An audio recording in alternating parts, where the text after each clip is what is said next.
Hello everyone, welcome back to my YouTube channel. Today's video is going to be dedicated to the methodology steps of scorecard models. In the previous video, we spoke about what are the credit scorecards model and how many type of scorecards are there and what are the most important one which are having most number of jobs in the market. So if you are interested in getting a job into model development area under credit risk, this is a video for you. So as I discussed already in the previous video that we have total 8 steps which we follow when we are creating a model. So I am going to break those 8 steps into 2 to each for each video, because if I put all the 8 steps in a single video, that is going to be really clumsy and it's going to be very much a long video. Okay, so without wasting your time, let's move forward.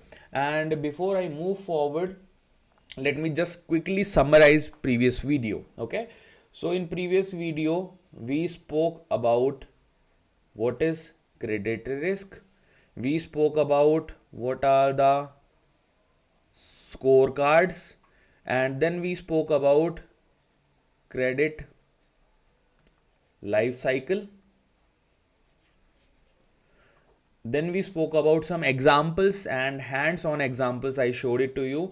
And then we spoke about the methodology. Also, one more thing I'm missing. So we spoke about the type of scorecard. So there were 4 type.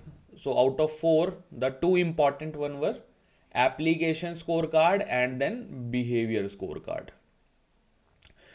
Application scorecards are also known as acquisition scorecard because these scorecards are built at the time when the customer is getting onboarded, when they are filling the form online or offline in your bank.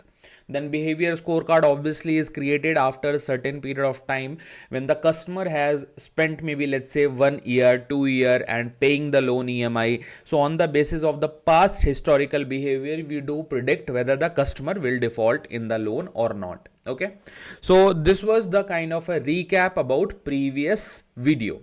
Now let's move on to today's video. So this is a part which is going to be the long part out of all of this. Now methodology obviously is very long. When you create a model, there are multiple steps involved obviously. So I summarize it in previous video in detail that there are total 8 steps which are involved when you are creating a credit risk scorecard model for any of the portfolio, let's say loan, credit card, mortgages or anything. Okay, so in this video, let's talk about the first 2 steps which are very important obviously, because without those steps you cannot even go further. So the step number 1 which I mentioned in previous video was also data source identification. As a model developer, it's very important that you should know the exact sources of your data, because if you don't know the exact sources of the data, then your manager is not going to trust you that you will be able to build the scorecard. And I'll tell you why. What are the challenges also sometime. So it's a very common challenge. Sometime you don't know which is the right file you should use for your data source. What do I mean by that? For a single scorecard, let's say this is my scorecard, I need multiple inputs. What are those? Internal data, like internal application data. Number 1, application data.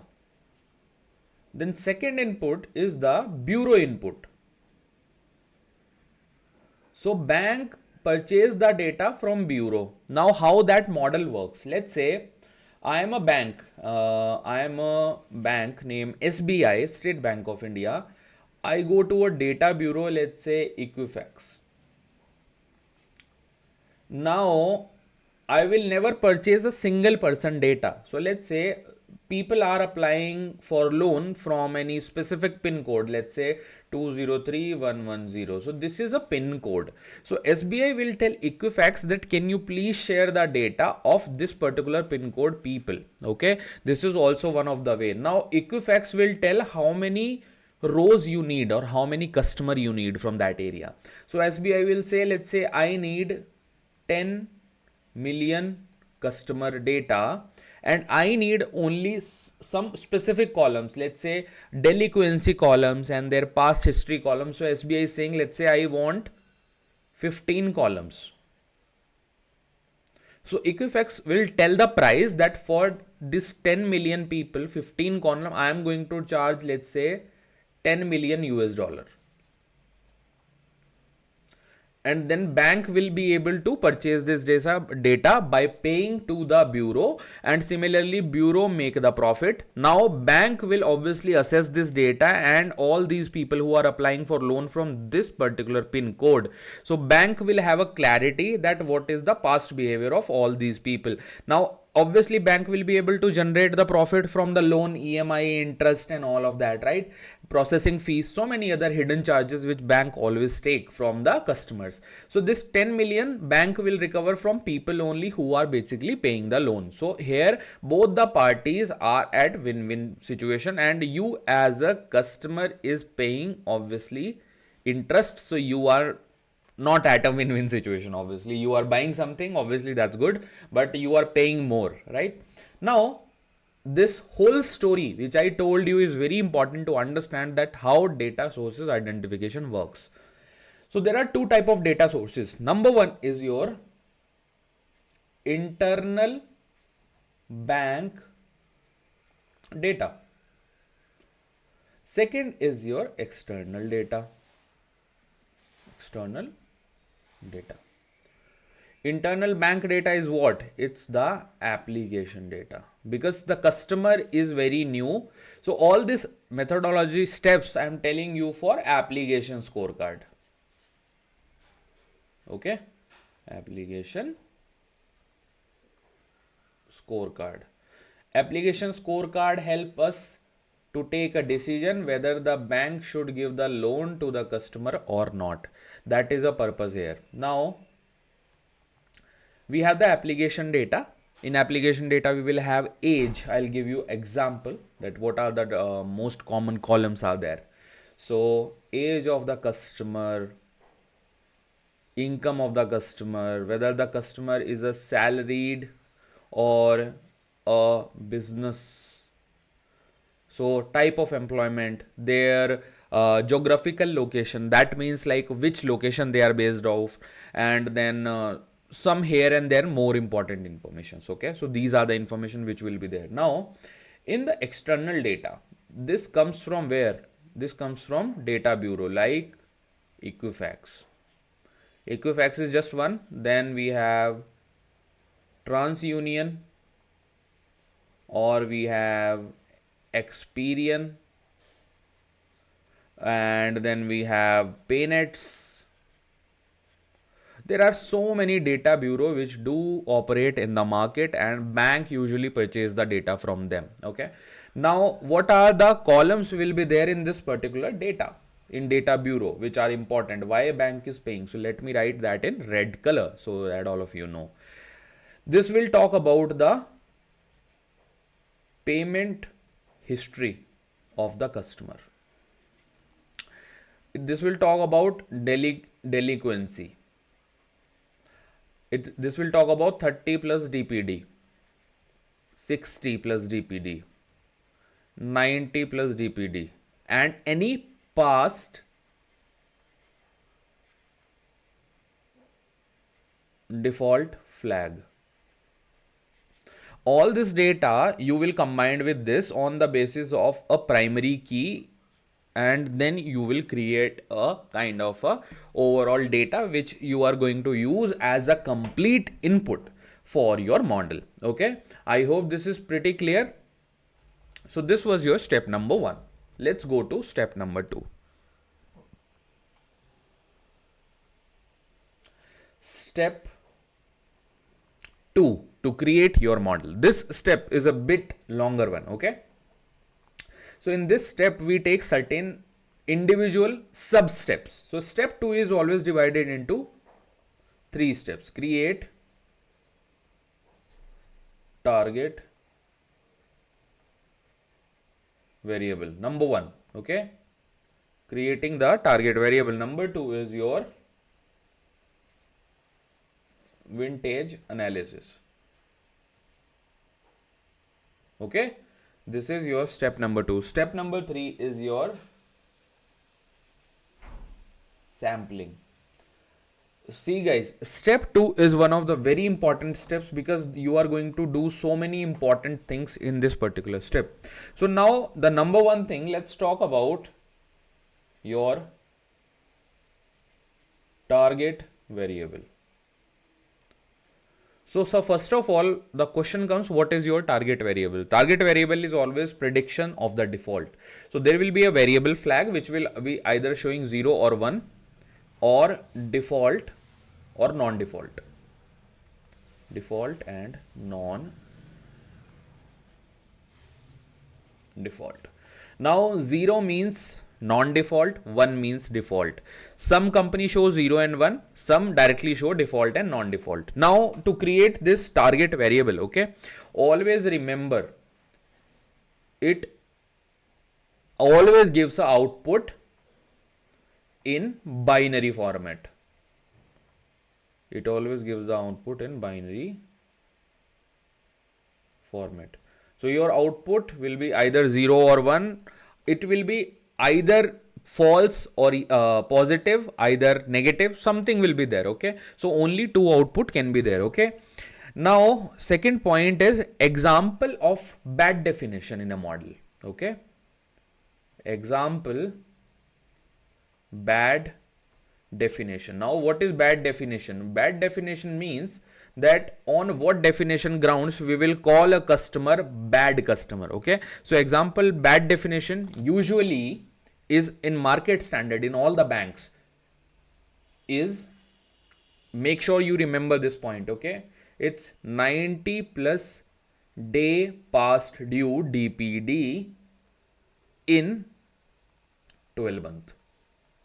So if any customer is not paying the EMI for 90 days consistently in within 1 year, that is known as a bad definition of a customer. That customer is called as a bad customer. So this is step number 2 within the target variable creation. Now the third point is the bad definition consists of DPD information. That's very important. Okay, and a period we need to check here, that is known as a performance window.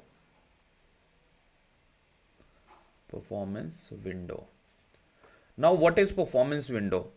So we always check that a customer would be delinquent. Okay, that is a sole purpose here, but we need to make sure that we give the enough performance time to the customer. So let's say once the customer is in the system, so they started the bank loan, let's say today is it's July. Okay, so the customer is starting in July 2025. They took the loan. Now till July 2026, this will be observation window, that how the customer is behaving within the period of 12 months. Now after this, again when this will go to, let's say, July 2027. So after this observation window which is there, this July 2026 to July 2027 is known as a performance window. Sometime bank have a kind of their own functionality, they have their own definition that we will call maybe 2 years performance window, 3 years, it's very rarely. Okay, 2 years is also a decent performance window. Now this whole period when you are checking the DPD information of the customer is known as performance window. Okay, that's how we usually create the target variable. On the basis of these pointer, we will take a call whether we need to check the customer is default or not. Makes sense, right? Now there is a small catch here. So there is one more window which I mentioned. This is, I will call it as a sample window. This is your sample window and this is your performance window. So initially every customer starts with a sample window and then they move on to the performance window. Okay, now let's go much deeper into this. Let's talk more in detail. Okay, So to predict the performance, okay, we need to gather data for loans from a specific time frame that is known as a sample window, which I already told you, okay. Then monitor their performance for specific time frame that is known as your performance window. So this concept is clear to all of you? Good. Now, sample window should be chosen to remove the seasonality. Always remember this, okay. Sample window should avoid seasonality. Now, what is the meaning of seasonality? Seasonality means any adverse situation. Like for example, COVID is there, okay, and any flood comes in any area. So all of those are known as seasonality. So this sample window should be calculated after considering if there is any outlier is there. What is the meaning of outlier? Seasonality, outlier, any adverse situation, all of them means the same here in this case. Now performance window should be long enough. Last point in this, that your perf window should be long enough. It should be long enough so that it's capturing the bad customers. It should not be like 6 months or just 12 years. It should be at least minimum 12 year or either 18 months, or it should be either 24 month. This is the best performance window, I would say. 24 month is a very good time to get to know the nature of the client, okay. So this is your point number 1, target variable creation, which we spoke here, okay. So this is step number 1. Within step 2, this is target variable. So this we have covered. Now let's move to vintage analysis. Let's go there. Let's talk about vintage. Okay. Some old topics are written in my notes. Maybe let me remove that to avoid any confusion to all of you. I think these are the topics I took in another session. Okay. So let's talk about the second topic, which is your vintage analysis. Now, what is vintage analysis? To summarize this, just make sure you remember these points, that vintage analysis is used to calculate the performance window. We use to calculate performance window. Now, how we use that? Okay, so before I go there, there is second important point, that roll rate is proportion of customer who will be better, worse, or remains the same, because we do a complete calculation in the vintage analysis. So you should know that roll rate analysis also is part of that. So after the roll rate analysis, we check whether the customer remains the same, whether it's going to better or it's going to worst. Okay, so we always make sure that is we are checking. So roll rate proportion is calculated. That is second point. Roll rate is calculated. This is point number 2 in vintage analysis from theoretical perspective. Now, default definition should be based on delinquency, where roll forward increase significantly. So you got it right, that default definition should be consider on the basis of delinquency where roll forward increase significantly. What does that mean? Where the people have started defaulting more, right? So that should be considered as a good performance window. Now let me show you with a graph, with the help of graph. So this is going to be the graph. On the x-axis, I would be mentioning month on book. What is month on book? From how many months the customer is there in the bank. Now on y-axis, you will have default rate. So default rate is what?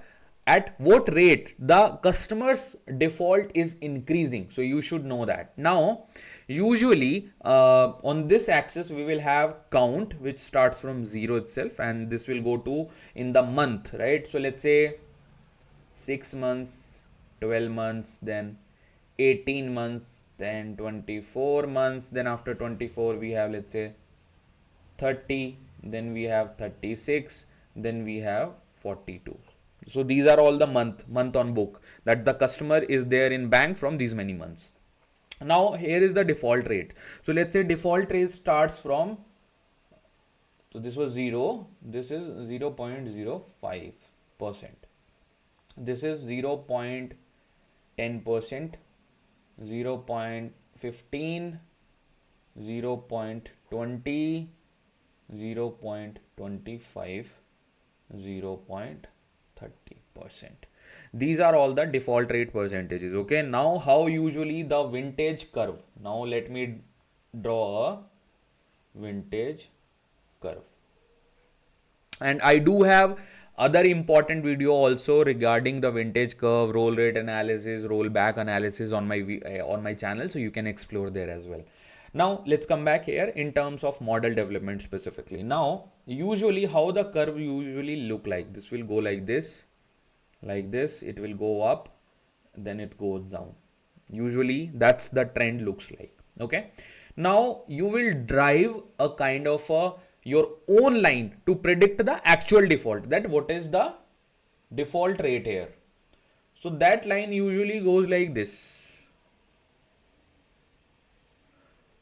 Now from this curve you can understand that over period of time, initially the graph was going up, the default was increasing, but as we are going month on book, the more the customer is getting old as a customer in the bank, the trend is decreasing, it's going down. So there are less likelihood of default of a customer. Now, okay, so after doing all this, what we have achieved, so now we know the trend, and on this we can talk about, we can calculate basically cumulative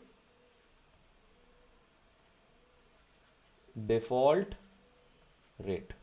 So here we were talking about individual default rate, and on the basis of this particular line we would be able to calculate the accumulative or cumulative default rates. I hope this is clear to all of you. Okay, if you have any question, please let me know. So this is your point number 2, and vintage analysis usually tells you the bad definition.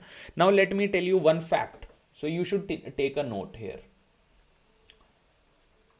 90% banks, they don't do vintage analysis. They already have their bad definitions at place. Bad definition, 90% bank bad definitions already decided.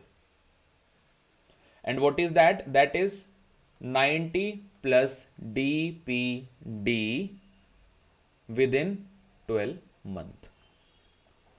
Now let me explain one small concept, although many of you should know it, and I am expecting you should know that. Now see, when a customer comes to the bank, they obviously buy a loan, let's say. Now the customer is not paying loan for the first month, so that customer will be called as 30 plus day past due. So the customer will be put to this bucket. Now if those customer are, let's say, 100, now how many of 100 will be there who are not paying EMI for second month also? That is known as 60 plus DPD. Out of 100, let's say 60 still there, 40 paid the EMI. So that's clear now. Now out of 60, how many are not paying third month EMI? So that is 90 plus DPD. It will be very less. Out of 60, almost you will say only 25 will be there who will not pay the EMI on the third month. That is a bad definition. So this is your bad definition. And after 90 plus DPD, it's consistently going, let's say 120 DPD, then 150 DPD, then in the last it's going to 180 DPD. So after 180 DPD, usually bank do either two things. Now bank know that this person is not paying the EMI from last 6 months. So they will ask either collection team that go to the house of this person and recover the money. So that's how you have heard that banks usually send bouncers and sometimes recovery agents to your place. So that is the collection team job. So there is a collection team involved. They send the people to your house to recover the money. If after that they recover the money, that's all in good. So that is known as a collection. Okay. Now there is a second case. So if the bank is still not able to get the money because the person is totally bankrupt. Let's say one example, the person was running a company and his company got into flood and there was no insurance involved. So now he cannot pay you money, whatever you do, whether you kill him, beat him, he is not able to pay the money. So what they will do? So bank will write off. So bank will give them the flexibility in terms of they will give that this loan you no need to pay. Bank will mention in the books that this loan has been written off. Now bank has to obviously earn that profit from other areas. Okay. So this was the concept I wanted all of you to know. Now let's talk about the final step within step 2 of model creation. So that was sampling. I said it in the starting itself. So this is sampling. Let me show it to you. So we have covered target variable creation within step 2. Vintage analysis also done. Now let's talk about sampling. So this video will be over after sampling. Then I'll meet you in the next video with next 2 steps which are important. Okay. So sampling means you are creating the sample of a data. Let's say bank has given you 100 observation of data. So it's very simple. So you have one test part, then you have train, then you have OTT. We'll talk about OTT. This is your what? Testing data. This is what? Training data. This is your out of time sample. Now how the bifurcation is done? So number one you need is training data. When you are creating a model, the first thing you need is the training data. That is usually from 60 to 70% of your data out of 100 will be known as training data. Then 20 to 30% of your data is usually known as test data. Then out of time sample is usually, let's say, 10%. So this training and test is part of this 100, but this OTT data is not part of 100. This is a new data set. So this training data is used to build a model, is basically create a model. This 20 to 30% data is basically used to test the model or validate the model. This 10% new data which we provide, which is a new data set, is basically used to revalidate your samples. Okay. OTT is usually check the performance window of the data set. It's totally out of that performance window. From that performance window, you have taken these 100 observations so that your model should be capable enough to handle any situation. Okay. Now this is out of time sample. Now the combination of test and train is known as in time sample. Okay. Training and test should have same performance window. You make sure that the split which you are doing here should be having the same performance window. What is the meaning of performance window? I told you already, it should belong to the same time frame. Number one. Now training plus test data is known as an in time sample. I already told you. Okay. So this OTT is something which most of the people don't know. Okay. So on that note, this whole step which I was about to explain to you, I have completed them. So step 1, step 2 are completed in this video if you see. So let me give you a quick recap. Step 1 was obviously data source identification. So there was internal and external data sources involved. What are the columns there? I said it to all of you and explained with the example also. If you have any question, please do comment and post that in the comment section. Now step 2 was the longer one. Okay, so you have to create the target variable, then you have to do the vintage analysis and then sampling. In that also, bad definition is the word you will be always hearing within this whole course. So bad definition is always important. Okay, so you should know the what is the bad definition in your data. Then vintage analysis to calculate the performance window in your model. To calculate the performance window, just remember why we are doing vintage analysis: to perform the performance window, to calculate the performance window. Okay, now we draw the vintage curve here. I explain the vintage curves to calculate the cumulative frequency. I think that should be also clear to all of you. Now The third step was sampling. So train plus test is in time sample, then we use out of time sample. On that note, I would like to take a bye from all of you for now. If you like the video, please hit the like button, please share to your friends this video, and also please subscribe to my YouTube channel. All the best everybody. I'll see you in the next video with the further steps.